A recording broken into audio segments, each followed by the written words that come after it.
Welcome, and thank you for being here. Tonight's story is not about cannons, marching boots, or the noise of battle.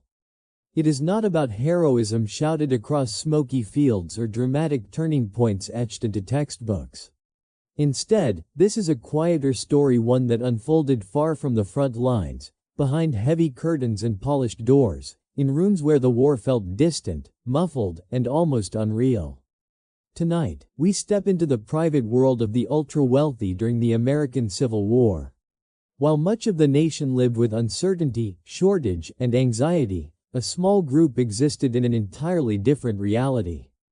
Their days were not shaped by ration books or draft notices, but by social calendars, wardrobe choices, and the careful performance of wealth. For them, the war was not something that interrupted daily life, it was something that happened somewhere else. This story explores how the richest families of the Civil War era continued to live in extraordinary luxury, even as the country around them fractured. Not in secret and not quietly, but openly, deliberately, and often extravagantly. To understand this world, we must first set aside modern assumptions.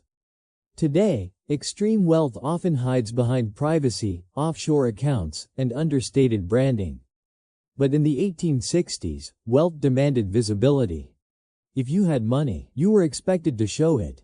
Not once, but constantly. Every meal, every outfit, every social appearance was an opportunity to announce status. And so, while the nation struggled, the elite doubled down on display. They lived in homes designed to impress before a single word was spoken. Grand staircases padded so footsteps made no sound. Ceilings covered in gold leaf and painted cherubs. Rooms large enough to host dozens, yet used by only a few. These houses were not just places to live, they were statements. Proof that fortune, lineage, and influence still stood firm, regardless of what headlines said. In these homes, comfort was not a goal. Comfort was assumed. What mattered was refinement. Beds were layered with imported linens. Curtains were made from silk that had crossed oceans. Water for washing was warmed and scented, because cold water was associated with labor. Even the act of waking up was curated. Servants adjusted light through curtains to ensure it fell gently, flattering the face.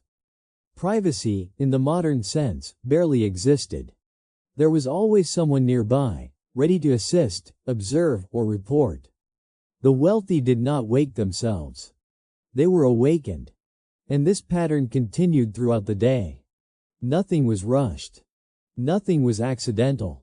Time itself seemed to slow inside these households, insulated by money and routine. While factories ran and armies marched, the elite measured their days in meals, visits, and events. Food alone revealed the distance between classes. Breakfasts stretched across long tables, covered in crystal, silver, and porcelain. Not one dish, but many.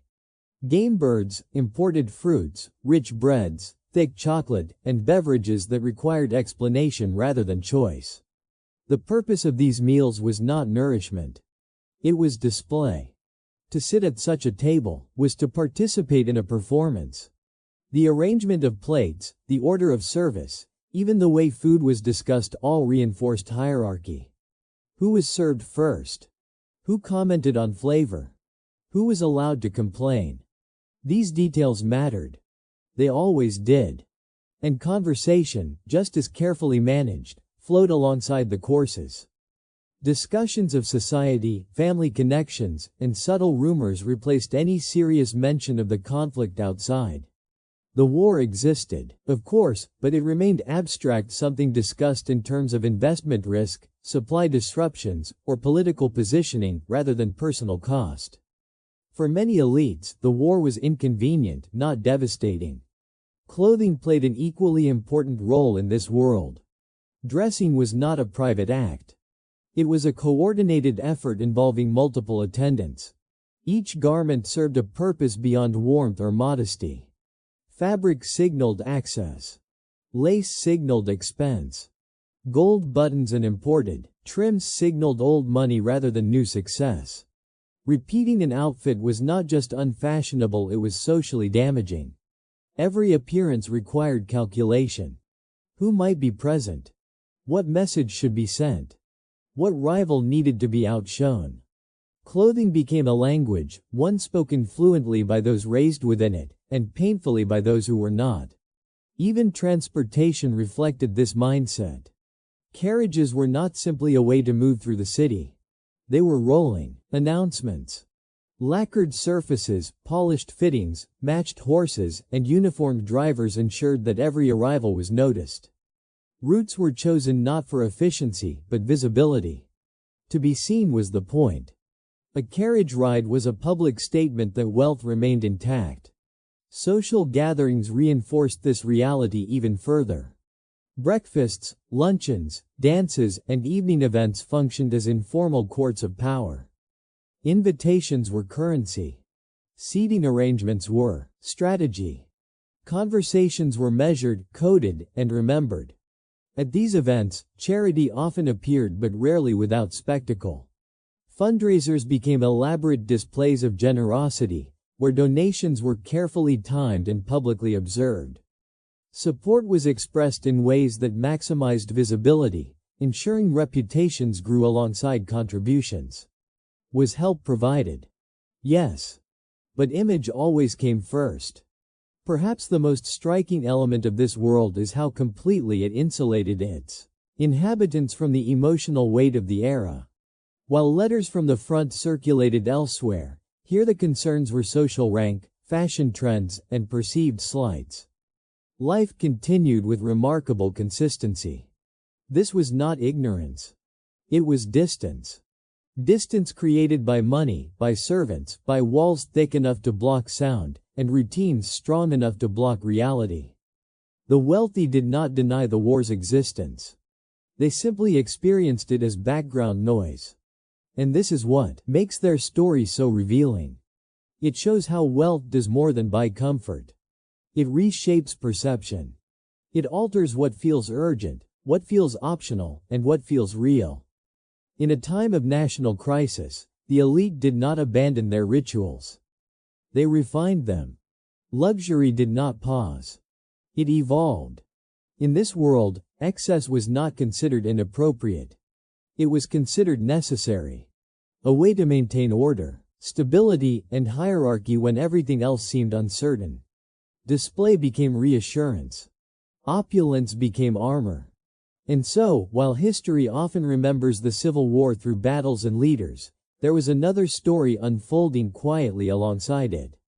A story of chandeliers still lit, tables still full, and lives carefully arranged to remain untouched. Tonight, we have stepped into that world. In the moments ahead, we will continue exploring how this elite class moved, socialized, competed, and communicated, all while the nation changed around them. Not to judge, but to understand. Because history is not only shaped by those who fight, but also by those who watch from a distance, convinced that their world will always remain intact. So settle in. The velvet curtains are drawn. The silver is polished. And the performance of wealth is just beginning. The elite social world of the American Civil War did not slow down when cannons began to fire. Instead, it adapted, refined itself, and in many cases became even more extravagant. For the wealthy, social life was not a distraction from reality, it was a mechanism for maintaining power, stability, and hierarchy in a time of uncertainty. Parties, dinners, balls, and private gatherings continued with remarkable consistency, creating an alternate rhythm of life that existed alongside the chaos of war. These events were not spontaneous celebrations. They were carefully orchestrated performances. Every detail was planned weeks in advance, from guest lists to menus, from lighting to music. Hosting was a form of social dominance. To host well was to demonstrate that one's resources, influence, and confidence remained untouched by national turmoil. Canceling or downsizing an event could be interpreted as weakness, financial strain, or loss of standing. Lavish dinner parties were the foundation of elite social life. Long tables were arranged with precision, layered in embroidered cloths, fine china, and polished silverware. Each seat was chosen deliberately. Placement signaled status, alliances, and subtle rivalries. Who sat near the host, who was placed at the ends, and who was invited at all mattered deeply. These unspoken rules were understood by everyone in attendance, and breaking them could cause lasting social damage. The meals themselves were theatrical. Courses arrived in sequence, often prepared by highly skilled cooks who had trained in European culinary traditions. Ingredients that were scarce or expensive during wartime became symbols of triumph over limitation.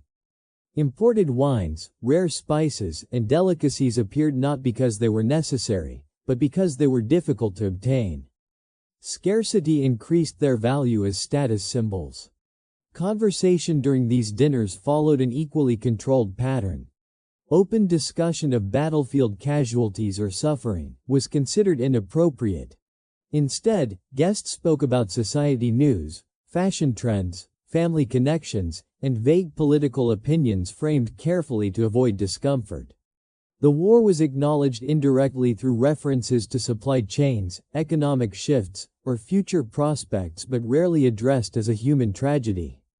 Emotional distance was maintained through etiquette. Evening gatherings expanded this social theater further. Musical performances, poetry readings, and private concerts were common. Wealthy families employed musicians or invited well-known performers into their homes. Music filled drawing rooms while the world outside experienced silence after loss. These performances reinforced refinement and cultural superiority, reminding guests that taste and elegance still flourished behind guarded doors. Balls represented the pinnacle of wartime entertainment. These events required vast resources, large spaces, decorations, orchestras, and extensive staff. Invitations were coveted and limited. Attendance signaled acceptance into the highest social circles. Dress codes were strict, and new gowns were expected. Wearing an outdated dress could mark someone as struggling or out of touch. Dancing itself carried social meaning. Partners were chosen strategically. A dance could strengthen alliances between families, signal romantic interest, or repair strained relationships. Every movement was observed, remembered, and quietly discussed afterward.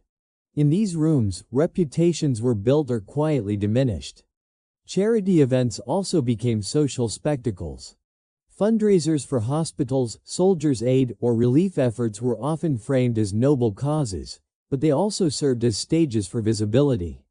Donations were sometimes announced publicly. Generosity became competitive. The amount given mattered less than who saw it given. Philanthropy enhanced prestige and provided moral insulation, allowing participants to enjoy luxury while maintaining an image of responsibility. Servants played a crucial role in sustaining this social world. They moved silently through rooms, ensuring glasses were filled, garments adjusted, and schedules maintained. Their labor was invisible by design. The smoothness of an event depended on their efficiency, yet their presence was never acknowledged. This invisibility reinforced the illusion that elegance was effortless. News from the front occasionally reached these gatherings, usually through whispered conversations or letters read in private corners. Even then, reactions were controlled. Visible distress disrupted the social atmosphere. Emotional restraint was a marker of class. To remain composed was to demonstrate breeding and strength. As the war dragged on, some gatherings grew even more elaborate. Uncertainty encouraged excess. Hosts seemed determined to prove that their world would not collapse. Decorations became richer. Menus expanded. Music lasted longer. Entertainment served as reassurance, both to guests and to hosts themselves. This social persistence created a sharp contrast with the experiences of ordinary citizens. While many families faced shortages, loss, and fear, the elite environment remained insulated. The separation was not accidental. It was maintained through geography, wealth, and social codes that discouraged empathy from crossing class boundaries. Social life also functioned as an information network. Alliances formed over dinner tables influenced business decisions, political alignments, and post-war planning. These gatherings were not merely leisure, they were strategic spaces where futures were quietly negotiated. The endurance of lavish entertainment during wartime reveals how deeply embedded privilege was in daily life. The war did not dismantle elite culture. It exposed how resistant it was to disruption. Luxury became a statement of continuity. Celebration became a form of defiance against uncertainty. Within candlelit rooms filled with music and conversation, the elite created a parallel reality. One where time moved differently, where danger felt distant, and where the performance of status mattered more than the events shaping the nation's fate. This world did not exist in ignorance. It existed in separation. And it is within that separation that the true nature of wartime luxury becomes clear, not as denial, but as deliberate preservation of power, comfort, and identity. Luxury during the Civil War did not exist on its own. It was sustained by an enormous, carefully controlled workforce whose lives looked nothing like the elegance they maintained.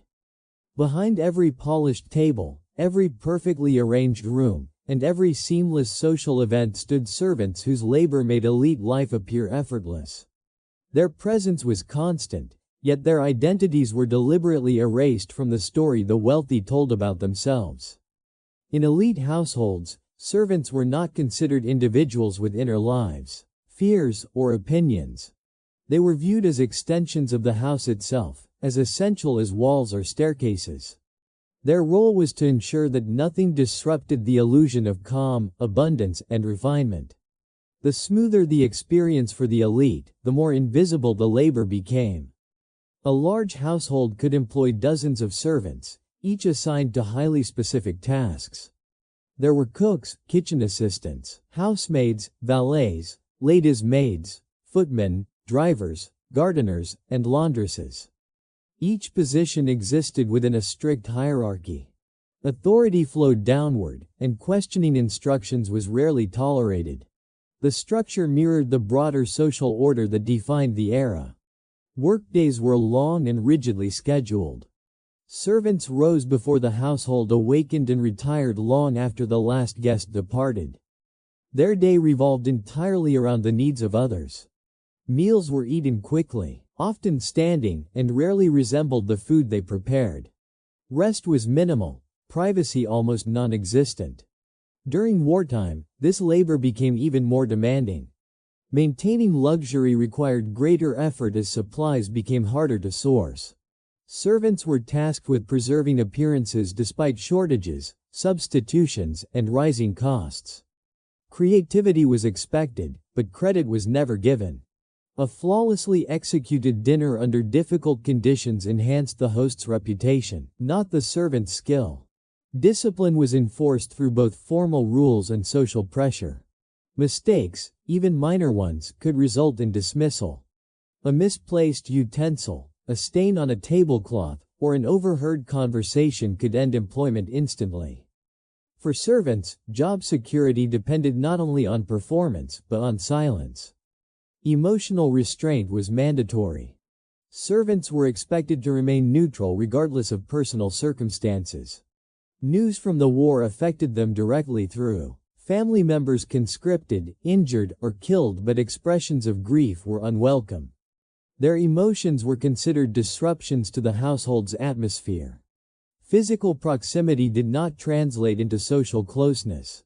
Servants lived in the same buildings as their employers but occupied separate worlds. They moved through back corridors, used different entrances, and slept in confined quarters. Even within the same structure, distance was carefully maintained. The concept of loyalty was heavily emphasized. Servants were expected to internalize the interests of the household as their own. Long service was praised, but rarely rewarded beyond continued employment. Loyalty flowed upward, while obligation flowed downward only when convenient. Some servants developed deep knowledge of elite life. They observed conversations, habits, and conflicts that were never intended for public awareness. Yet this access did not grant power. Information stayed unspoken, not out of trust, but necessity. Speaking could mean unemployment, social isolation, or worse. The war intensified this imbalance. While elite families used social gatherings to insulate themselves from fear, servants carried the weight of both worlds. They managed households that refused to acknowledge suffering while personally experiencing its consequences. This dual existence required constant emotional control. For enslaved individuals in Confederate households, the situation was even more severe. Their labor was coerced, their mobility restricted, and their lives legally owned. Luxury in these environments was inseparable from exploitation. Elegance was built on forced labor, and wartime pressures only increased demands. Despite their central role, servants were excluded from historical narratives of refinement. Their names rarely appeared in letters or records. Their labor was assumed, not documented. Yet without them, elite life would have collapsed almost immediately. The invisibility of this workforce was intentional. Acknowledging labor would disrupt the fantasy of effortless wealth. The illusion required that luxury appear natural, inherited, and self-sustaining. Servants made this possible by absorbing all inconvenience, discomfort, and urgency. Even moments of crisis within elite households rarely altered this dynamic. Illness, financial anxiety, or political tension increased reliance on servants rather than reducing expectations. When uncertainty grew, control tightened. The persistence of luxury during wartime was not only a function of wealth. It was a function of power exercised daily over those who had no choice but to comply. The calm surface of elite life concealed relentless activity beneath it. Understanding this invisible workforce reveals the true cost of wartime luxury. Not measured only in money, but in exhaustion, silence, and erased lives. The grandeur seen by guests depended entirely on the labor they were trained not to notice. This hidden structure ensured that, even as the nation fractured, elite households continued to operate with precision. The performance of stability relied on those who were never allowed to benefit from it. And it is within this imbalance that the reality behind luxury becomes unmistakably clear. War disrupted nations, but for the elite, it also reshaped opportunity. While soldiers faced uncertainty on the battlefield, wealthy families focused on protecting and expanding their financial power. Money did not disappear during the Civil War. It moved, shifted, and concentrated. Those with existing resources were often best positioned to adapt, and in many cases, to profit. Elite wealth was rarely stored in cash alone. It existed in land, businesses, bonds, trade connections, and political influence. These assets did not vanish when conflict began. Instead, they became tools for navigating instability. The wealthy treated the war as a volatile market rather than a moral crisis. Risk was calculated, not feared. Land ownership was one of the most important pillars of wealth. Large estates continued to generate income through rent, agriculture, or resource extraction. Even as supply lines were disrupted, land retained value as a long-term asset. For elites, holding land was a way to anchor wealth during uncertainty. Property symbolized permanence in a moment when everything else felt fragile. Industrial investments grew increasingly significant. Factories producing textiles, weapons, uniforms, tools, and food supplies became essential to the war effort.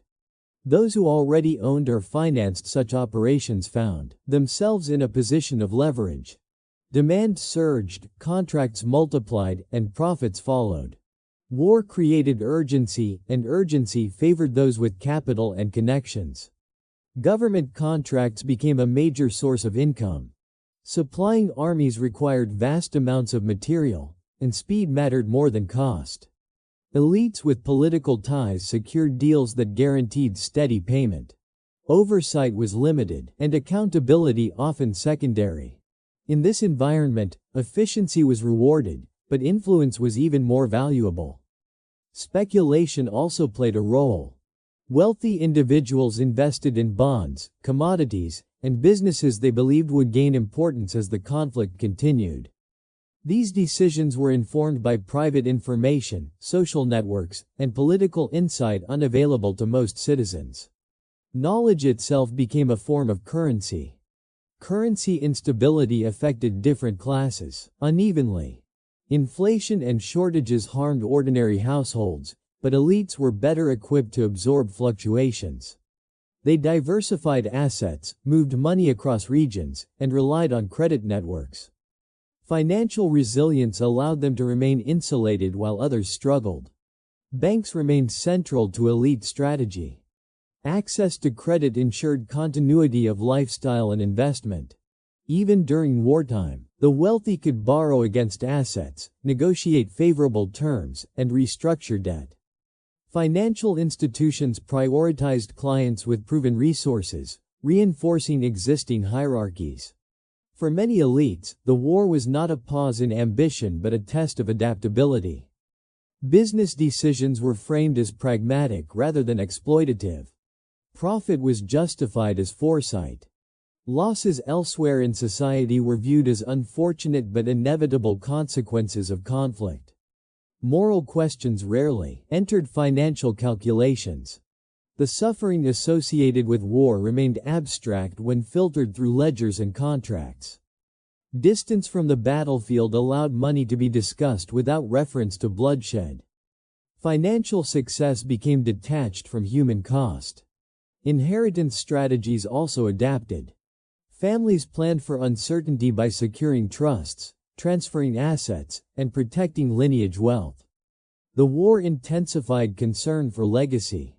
Maintaining family status across generations mattered as much as immediate profit. Financial planning became a form of control over the future. Even failure was manageable for elites. Losses could be absorbed, written off, or offset by other gains. Wealth provided margin for error. This flexibility stood in sharp contrast to the experiences of working families, for whom a single disruption could be devastating. The circulation of money during the war reinforced social divisions. Capital flowed upward, consolidating power among those already privileged. The conflict did not redistribute wealth evenly. It concentrated it further. Financial survival favored those who began with advantage. Public perception of wartime wealth was carefully managed. Elites framed their success as patriotism, efficiency, or necessity. Financial involvement in the war effort was presented as contribution rather than exploitation. Language softened reality and protected reputation. Behind closed doors, however, calculations remained precise. War altered markets, but it did not alter the core objective, preservation and growth of wealth. Luxury lifestyles depended on this continuity. Financial security ensured that social rituals, properties, and influence could continue uninterrupted. Understanding elite finances during the Civil War reveals a quieter dimension of conflict. While armies clashed, another battle unfolded in boardrooms, banks, and private studies. Decisions made there shaped not only fortunes, but post-war power structures. Money moved through war not as a casualty, but as a participant. It adapted, multiplied, and emerged stronger in certain hands. And through this process, the distance between those who could afford luxury and those who bore the cost of conflict grew even wider. Elite women occupied a central position in sustaining luxury during the Civil War. While men often managed finances, investments, and political relationships, women controlled the social surface on which status was displayed and reinforced. Their role was not passive. It was highly skilled, demanding constant awareness, discipline, and performance. Through appearance, behavior, and social coordination, elite women became the visible guardians of class stability. Daily life for wealthy women revolved around presentation. Clothing was not merely personal expression, it was a social instrument. Dresses communicated wealth, family reputation, and adherence to fashion cycles that moved quickly despite wartime conditions. Fabric choice alone carried meaning. Silk, velvet, and lace signaled access to resources that others lacked. Even in times of shortage, elite women were expected to appear untouched by scarcity. The process of dressing was elaborate and rarely done alone. Ladies' maids assisted with layers of garments, corsetra, hair arrangement, and accessories. Each element had to align with the occasion, time of day, and expected audience. A misjudgment could be interpreted as carelessness or decline. Consistency mattered. Elegance had to appear effortless, even though it required significant labor behind the scenes. Public appearances functioned as continuous evaluations. Walks, carriage rides, visits, and events were all stages. Elite women understood that they were always being observed. Posture, speech, facial expression, and restraint were essential. Emotional control was especially valued. Anxiety, grief, or fear related to the war were expected to remain private. Composure itself became a symbol of class. Marriage reinforced these expectations. Unions among the wealthy were rarely based solely on affection. They strengthened financial ties, consolidated property, and preserved lineage. During wartime, marriage became a strategy for security. Women were expected to represent not only themselves, but entire family networks. Their conduct reflected directly on male relatives and future prospects. Social hosting often fell under female authority. Organizing dinners, gatherings, and charitable events required logistical skill and social intuition. Guest lists had to balance alliances and avoid conflict. Seating arrangements, conversation flow, and pacing were managed carefully. A successful event enhanced reputation. A poorly executed one could damage it significantly. Charitable work offered another avenue for influence. Elite women frequently led fundraising efforts, hospital support initiatives, and aid societies. These activities served multiple purposes. They projected moral responsibility, strengthened social bonds, and justified continued luxury. Participation in charity allowed wealth to coexist with virtue in the public imagination. Yet even charity followed strict social codes. Leadership positions were dominated by women of established families. Visibility mattered more than direct involvement. Hands-on labor was often delegated, while oversight and recognition remained with those of higher status. Philanthropy reinforced hierarchy rather than disrupting it. Beauty standards added another layer of pressure. Youthfulness, grace, and refinement were prized. Maintaining appearance required time, resources, and constant attention. Aging was managed discreetly through fashion choices and grooming. Deviation from ideal presentation could affect social standing, particularly for unmarried women. Education for elite women focused on refinement rather than independence. Skills such as music, languages, and etiquette enhanced marriage prospects and social utility. Intellectual ambition was acceptable only when it supported conversation and hosting. Public authority remained limited, but social influence could be extensive when exercised correctly. The war altered male presence in some households, increasing female responsibility. Managing estates, overseeing staff, and maintaining social obligations became part of women's expanded roles. However, this shift did not dismantle gender expectations. Authority remained conditional and temporary, tied to absence rather than recognition. Communication networks among women were powerful. Information traveled through visits, letters, and gatherings. News about finances, alliances, and reputation spread quietly. These networks shaped opinion and could elevate or isolate families without formal power structures. Despite their influence, elite women were constrained by appearance. Any sign of impropriety, excess emotion, or deviation from expected behavior could result in social exclusion. Surveillance came from peers as much as from society at large. Judgment was constant and often unforgiving. The performance of status demanded endurance. Even personal loss had to be absorbed gracefully. Mourning followed specific rules. Clothing colors, event attendance, and timelines were regulated. Excessive grief was discouraged. Life was expected to continue. Through these expectations, elite women became essential to preserving luxury culture during wartime. Their bodies, wardrobes, and behavior carried symbolic weight. They reassured society that order remained intact, that hierarchy survived disruption. This role required sacrifice, discipline, and constant self-monitoring. Yet it also granted a form of power subtle, informal, and enduring. By shaping perception, elite women helped sustain a world that appeared untouched by conflict, even as it depended entirely on distance from suffering. In maintaining this appearance, they reinforced the illusion that luxury was natural, stable, and deserved. And through that illusion, the social structure of the era continued to stand, unshaken on the surface, while the nation beneath it struggled to endure. For the elite, the Civil War unfolded at a distance that was not only geographic but emotional and psychological. While battles reshaped landscapes and families across the nation, wealthy households experienced the conflict through layers of separation. This distance was not accidental. It was constructed deliberately through privilege, routine, and control over information. Physical distance was the first barrier. Elite families lived far from front lines, often in secure urban centers or well-guarded rural estates. Their homes were chosen for safety and stability. Even when conflict moved closer, protective measures ensured minimal disruption.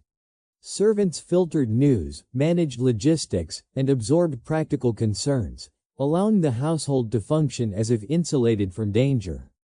Information reached elites, selectively. Newspapers were read, but often interpreted through social context. Letters from acquaintances in the military were discussed in controlled settings. Details of suffering were softened or omitted. Conversations focused on strategy, outcomes, or political implications rather than personal loss. This framing preserved emotional balance and reduced discomfort. Routine played a powerful role in maintaining distance. Daily schedules continued regardless of events elsewhere. Meals were served on time. Social obligations were honored. Entertainment persisted. These patterns created a sense of continuity that resisted intrusion from external chaos. Normalcy became a shield. Language further reinforced separation. The war was discussed in abstract terms. Losses were numbers. Battles were movements. Suffering was implied rather than described. This vocabulary allowed elites to engage intellectually without emotional involvement. Detachment was perceived as composure, a trait associated with refinement. Many elite men avoided direct participation in combat through influence or alternative roles. Administrative positions, political offices, or financial responsibilities kept them away from danger. These roles were framed as essential contributions, reinforcing the idea that leadership occurred away from the battlefield. Women, too, experienced the war indirectly. Their concerns centered on maintaining households, social networks, and appearances. Fear for relatives was managed privately. Public expressions of anxiety were discouraged. Emotional restraint was expected as part of class identity. Servants often acted as buffers, intercepting news that might disturb the household. They handled logistical challenges, shortages, and correspondence. This mediation reduced the immediate impact of war on elite daily life, even as servants themselves bore greater emotional strain. The contrast between elite experience and that of ordinary citizens grew more pronounced as the war continued. While many families faced constant uncertainty, elite households preserved predictability. This stability reinforced the belief that their world operated by different rules. Moral distance accompanied emotional distance. The consequences of decisions made by elites, financial, political, or social, were rarely felt directly. This separation made ethical reflection easier to avoid. Actions were evaluated in terms of success or failure rather than human cost. Occasional disruptions occurred. Death notices reached even the most protected families. Yet these moments were absorbed into existing rituals. Mourning followed etiquette. Grief was managed within prescribed limits. Life resumed. This controlled response did not mean the elite were unaware of suffering. It meant they experienced it filtered, moderated, and framed in ways that preserved order. Distance allowed luxury to coexist with conflict without internal contradiction. The emotional insulation of the elite reveals how privilege shapes perception. When daily survival is not at stake, crisis becomes background. War becomes something observed rather than lived. This separation had lasting effects. It influenced post-war memory, political decisions, and social narratives. Those who experienced the war at a distance remembered it differently from those who endured it directly. Understanding this emotional divide is essential to understanding wartime luxury. It explains how celebration could continue, how excess could appear acceptable, and how inequality could deepen unnoticed. The battlefield reshaped the nation. But far from the fighting, another reality persisted: quiet, composed, and insulated. And within that space, luxury endured, untouched by urgency, sustained by distance, and defined by deliberate detachment.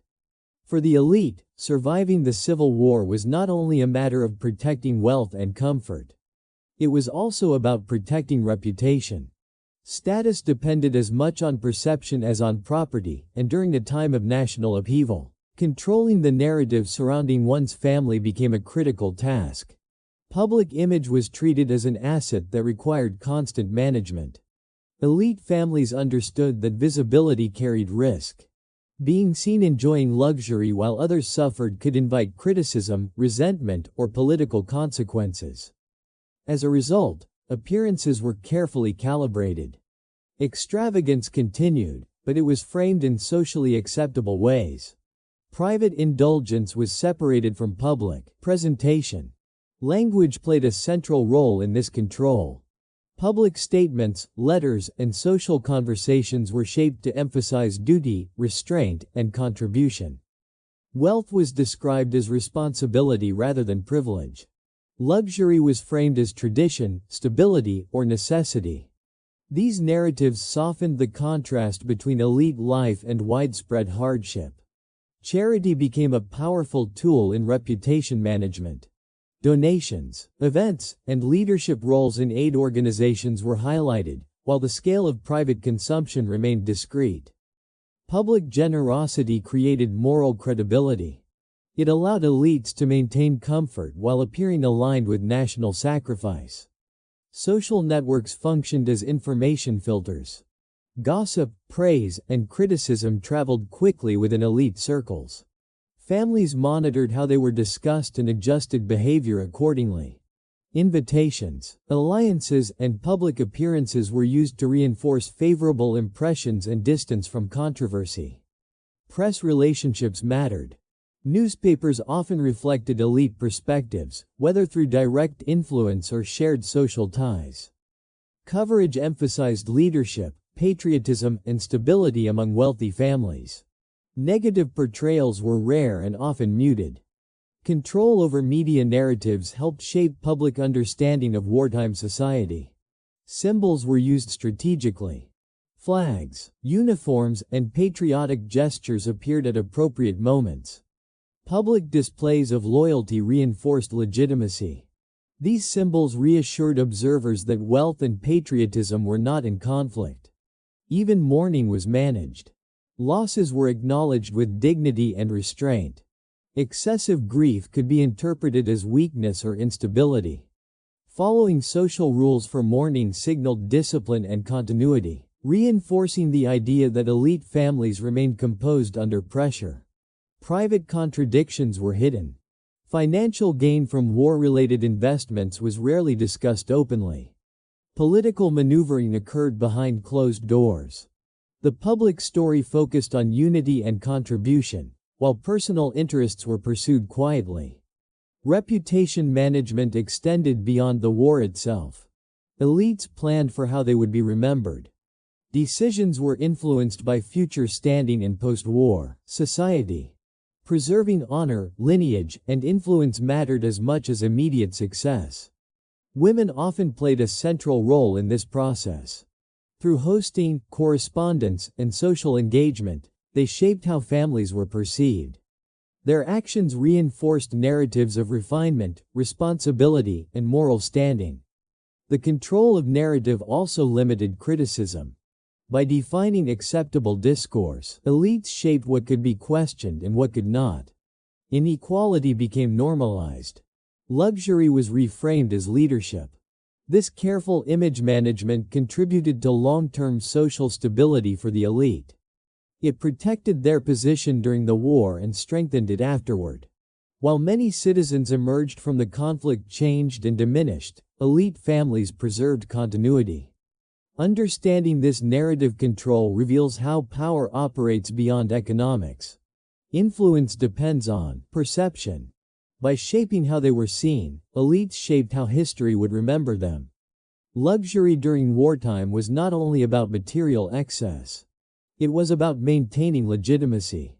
And through careful control of image and narrative, the elite ensured that their world remained not only intact, but respected, even as the nation transformed around them. The persistence of luxury during the Civil War did not go unnoticed. Beneath the polished surfaces and carefully managed public image, a quiet tension grew between those who lived in comfort and those who carried the weight of the conflict. This tension rarely exploded into open confrontation within elite spaces, but it existed constantly, shaping attitudes, relationships, and long-term social divisions. For ordinary citizens, the contrast was impossible to ignore. While many families struggled with shortages, rising prices, and the absence of loved ones, elite households continued to host events, wear fine clothing, and display abundance. Even when extravagance was softened in public, its presence was understood. The gap between lived realities widened with each passing year of war. Resentment did not always take the form of anger. Often, it appeared as quiet bitterness, exhaustion, or withdrawal. People noticed who seemed untouched by loss and who bore it repeatedly. Conversations among working families reflected this awareness. Luxury became a symbol not only of wealth, but of exemption. The draft intensified these feelings.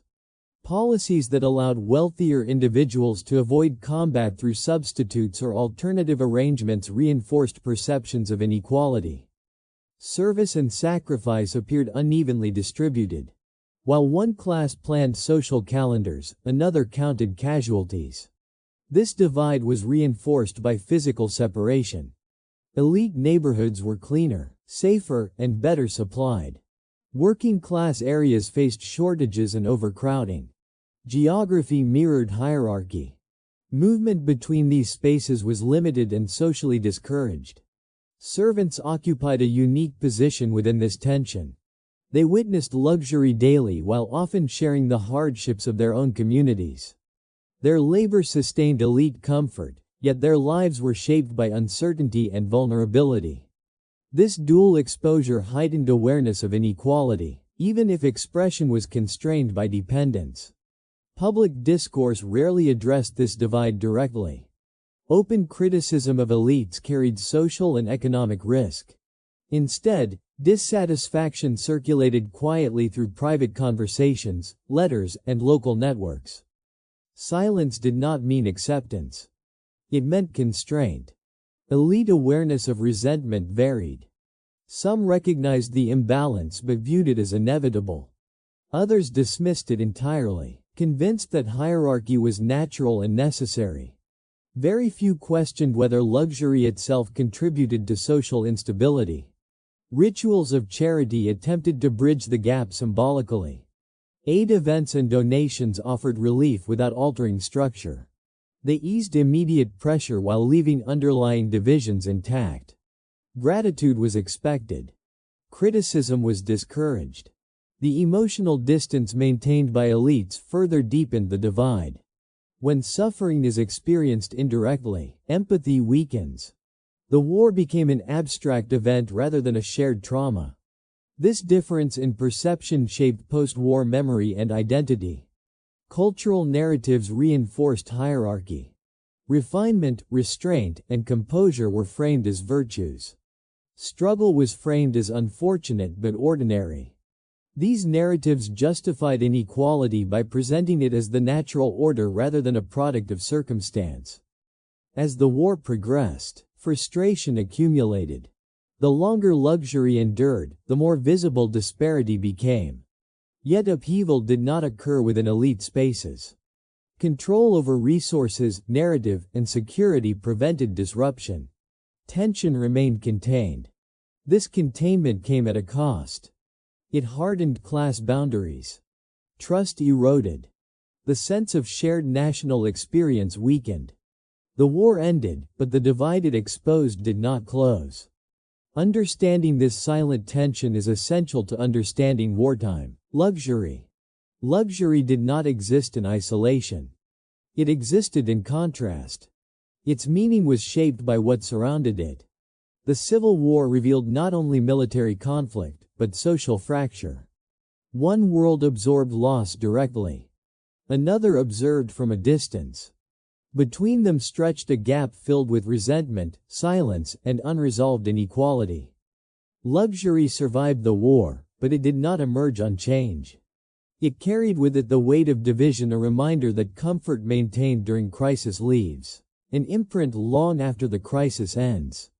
When the Civil War finally drew to a close, the nation entered a period of reckoning.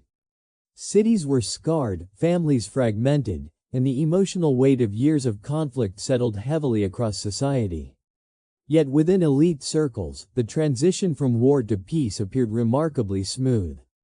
The surface of luxury showed little disruption.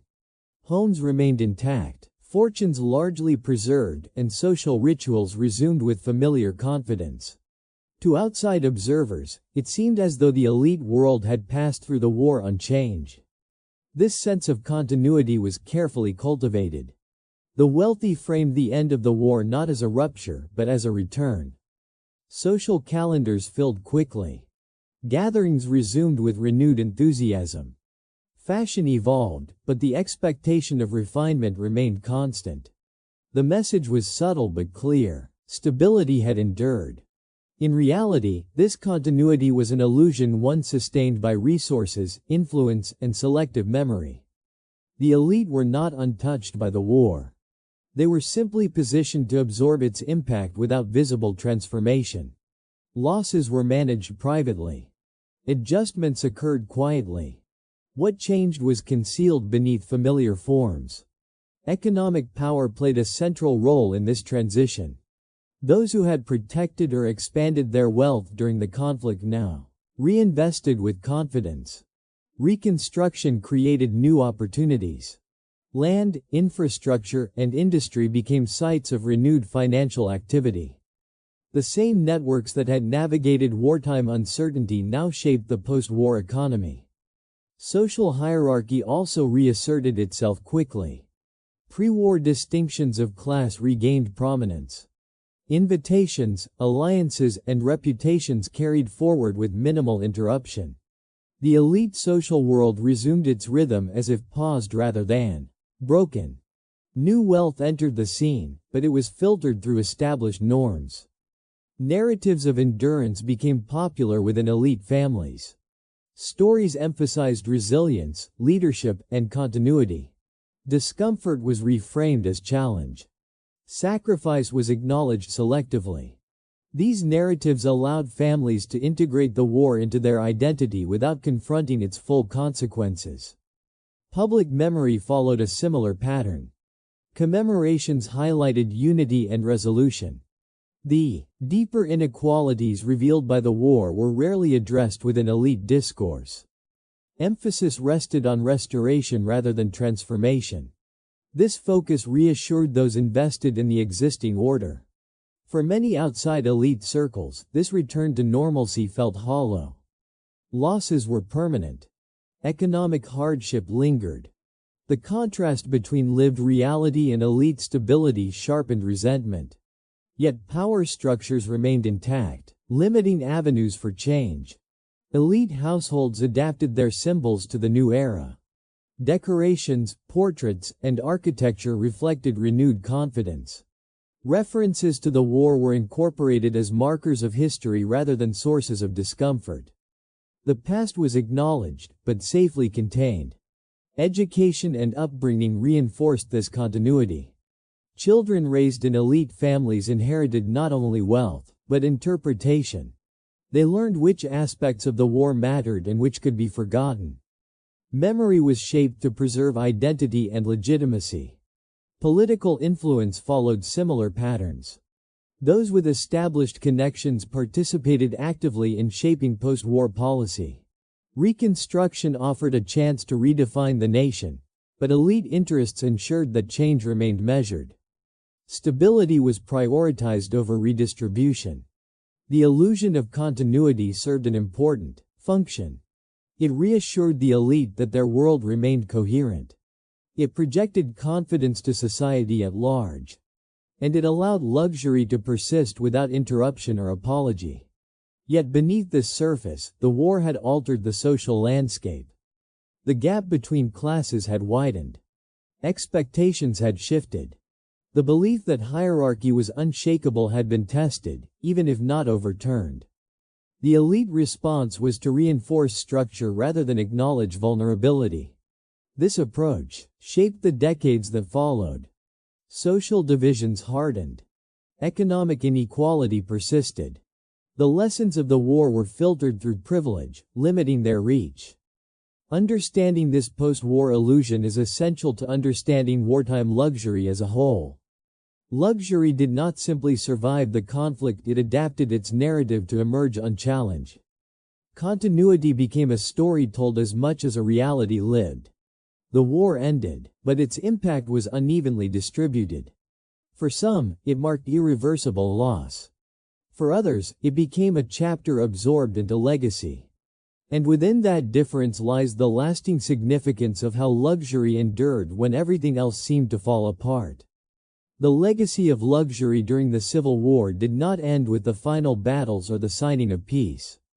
Its influence extended quietly into the future, shaping how the war was remembered, how wealth was justified, and how social hierarchy was preserved in the generations that followed. What endured was not only material comfort, but a particular way of interpreting history, one that protected privilege and softened accountability. Elite families became custodians of memory. Through letters, portraits, memoirs, and storytelling, they curated versions of the past that emphasized endurance, dignity, and leadership. Wartime luxury was rarely described directly. Instead, attention focused on resilience and continuity. Hardship was acknowledged in abstract terms, while comfort remained unspoken. Physical spaces played a role in preserving this memory. Homes that had hosted lavish gatherings during the war continued to stand as symbols of stability. They became monuments to family legacy. Their survival reinforced the idea that elite status was timeless, immune to disruption. The fact that many had been insulated from suffering was absorbed into the narrative of success rather than examined. Education further shaped remembrance. Children raised within elite families learned history through selective framing. They were taught to admire composure and foresight, to view wealth as responsibility, and to see hierarchy as natural. The war became a lesson in perseverance rather than inequality. Memory was structured to reinforce identity. Public commemoration followed similar patterns. Ceremonies, anniversaries, and published histories often reflected elite perspectives. The focus remained on unity, reconciliation, and progress. The unequal distribution of wartime burden was rarely centered. This selective memory influenced national understanding. Economic legacy was equally significant. Wealth preserved or expanded during the war became the foundation for post-war influence. Investments made under wartime conditions shaped industries, cities, and institutions. The benefits of stability compounded over time, widening social gaps. Luxury itself evolved, adapting to new cultural norms while maintaining core principles of display and exclusivity. The experience of sustaining comfort during crisis reinforced confidence. It confirmed that privilege could withstand upheaval. This belief influenced behavior during later periods of instability. Narratives of deservingness gained strength. Wealth was framed as evidence of wisdom and discipline. The ability to remain composed during war became a moral credential. This framing justified continued inequality and discouraged critique.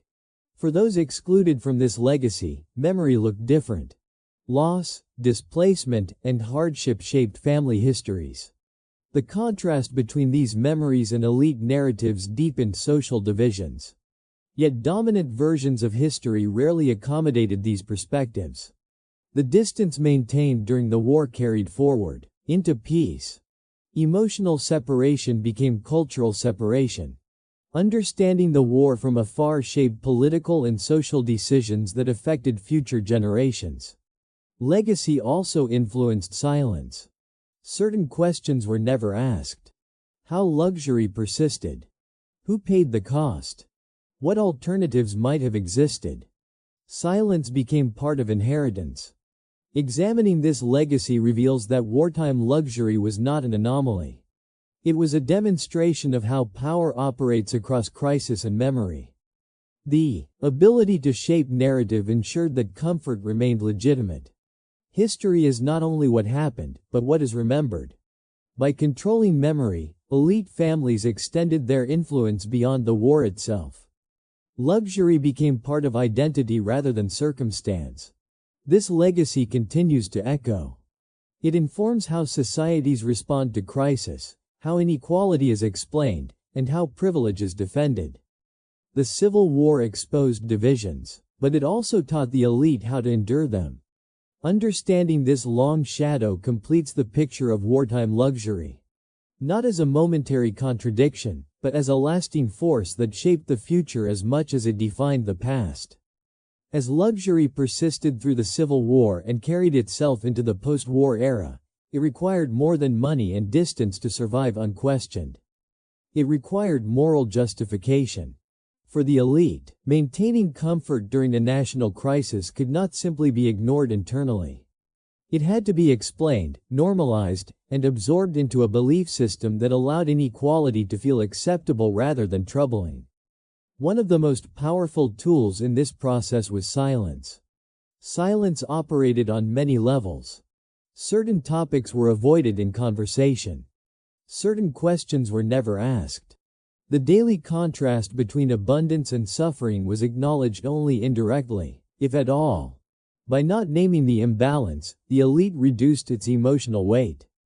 What is not spoken becomes easier to accept. When inequality was acknowledged, it was often framed as unfortunate but inevitable. Hardship was described as a universal feature of war, not something distributed unevenly. This framing dissolved responsibility. If everyone suffered, then no one was specifically accountable. Luxury became a variation of circumstance rather than a moral problem. Another common justification centered on merit. Wealth was presented as the result of foresight, discipline, and good management. The ability to maintain comfort during wartime was interpreted as proof of competence. Struggle, by contrast, was subtly linked to poor planning or lack of stability. These narratives transformed privilege into evidence of worth. Religion also played a role. Prosperity was sometimes interpreted as favor, reward, or destiny. This belief softened moral tension by shifting explanation away from human systems and toward abstract purpose. If outcomes were divinely ordered, questioning them became unnecessary, even inappropriate. Charity further reinforced moral insulation. Acts of giving, however limited in scale, allowed elites to view themselves as compassionate. Assistance addressed immediate needs without challenging structural imbalance. Generosity became proof of virtue, even when it preserved inequality rather than reducing it. Social etiquette supported these justifications. Emotional restraint, composure, and refinement were treated as virtues. Visible distress or anger at inequality was considered improper. This discouraged moral confrontation and framed acceptance as maturity.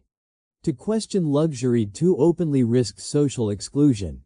Over time, repetition normalized these beliefs. Children raised in elite households absorbed explanations without resistance. Luxury was not experienced as excess, but as normal life. Inequality became background, rarely examined. What one grows up with feels natural, regardless of its origin. The absence of direct accountability strengthened this normalization. The consequences of elite decisions, financial, political, or social, were rarely felt personally. Distance protected conscience. Moral discomfort faded when cause and effect were separated. Public discourse mirrored private belief. Narratives of order, stability, and leadership dominated. Calls for deeper reflection on inequality struggled to gain traction within elite-controlled spaces. Silence became institutional, not merely personal. This normalization did not require cruelty. It required consistency. By repeating the same explanations, rituals, and behaviors, luxury during wartime became part of the accepted social landscape. What once might have seemed shocking became unremarkable. Yet beneath this normalization lay unresolved tension. Inequality did not disappear because it was justified. It persisted, shaping resentment, memory, and future conflict. Silence delayed reckoning rather than preventing it. Understanding these moral frameworks reveals how luxury survived not only materially, but ethically. It shows how comfort can coexist with crisis when supported by belief systems that minimize contradiction. The Civil War challenged the nation's values, but within elite circles, those challenges were absorbed rather than transformed. Inequality was explained, not confronted. Luxury was defended, not questioned. And through this process, a powerful lesson emerged, one that would echo beyond the war itself. When inequality is normalized, it no longer feels like injustice. It feels like order. The story of luxury during the Civil War is not only a historical curiosity. It is a lens through which power, crisis, and human behavior become easier to understand. When a society is placed under extreme pressure, differences do not disappear. They become clearer. And the way those differences are managed reveals more about structure than about circumstance. Luxury endured during the war not because the elite were unaffected by events, but because they possessed tools that others did not. Wealth created buffers. Social networks created protection. Narrative control created legitimacy. Together, these elements formed a system capable of absorbing shock without visible collapse. Crisis did not flatten hierarchy. It tested it. For those at the top, the challenge was not survival, but continuity. How to preserve status when the world felt unstable? The answer was ritual, routine, and distance. By maintaining familiar patterns, meals, gatherings, appearances, the elite reassured themselves that order still existed. Normalcy became a form of power. This response reflects a broader human tendency. When faced with uncertainty, people cling to structure. For the elite, structure was already aligned with comfort. Preserving it required effort, but not sacrifice. The systems that benefited them before the war continued to function during it. Power also shaped perception of responsibility. Decisions made from a distance feel lighter than those made under threat. When consequences are abstract, moral urgency fades.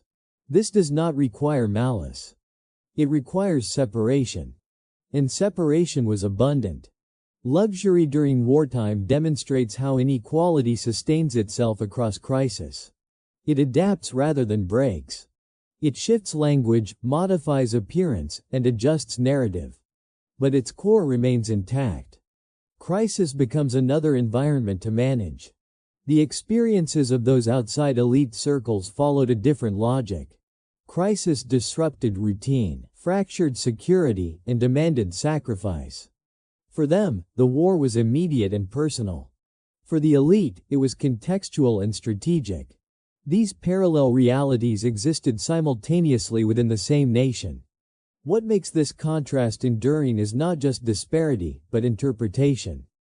One group experienced the war as transformation. The other experienced it as interruption. These interpretations shaped memory, policy, and identity long after the conflict ended. Luxury also reveals how power resists reflection. When a system protects its beneficiaries, questioning it feels unnecessary. Comfort dulls urgency. Stability discourages examination. The absence of immediate threat allows contradictions to coexist without resolution. This does not mean that elites were emotionless or unaware. It means their position allowed them to process events differently. Distance changes meaning. Safety alters priority. And privilege reshapes what feels real. The Civil War ended, but the patterns it revealed did not. Similar dynamics appear whenever crisis intersects with inequality. Some lives absorb disruption directly. Others experience it as information. Some must adapt to survive. Others adapt to maintain advantage. Understanding wartime luxury is not about assigning blame. It is about recognizing structure. Power is not only exercised through force or law, but through routine, narrative, and insulation from consequence. The quiet endurance of luxury during national catastrophe teaches a difficult lesson. Crisis alone does not create equality. Without intentional change, it often reinforces existing divisions. History tends to focus on moments of collapse and transformation.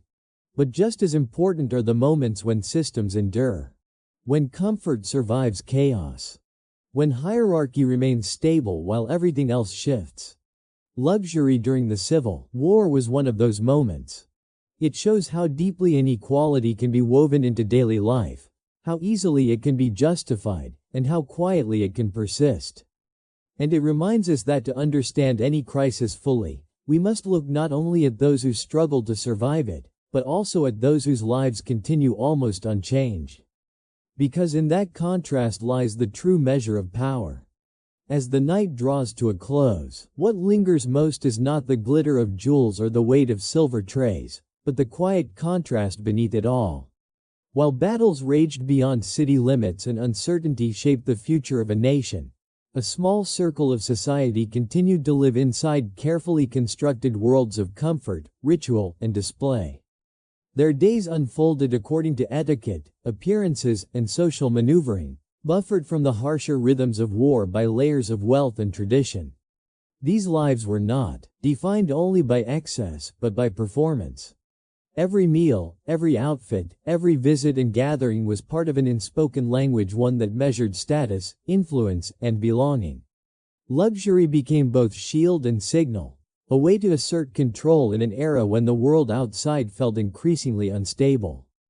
In this sense, their extravagance was not just indulgence, but reassurance proof, at least to themselves, that their place in the world remained secure.